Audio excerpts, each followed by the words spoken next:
Sen yara bulmuş yani. Tamam. Hayır bakalım sen biniyor musun? Ben de bineceğim.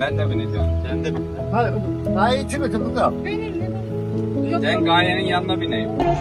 Gülür eller gülür, gülür eller gülür. Diyemem bayramı olsun da mübarek. Diyemem bayramı. Aldım dertli başımı da sarıldım kemençeme. Aldım dertli başımı sarıldım kemençeme. O biraz üşüttü.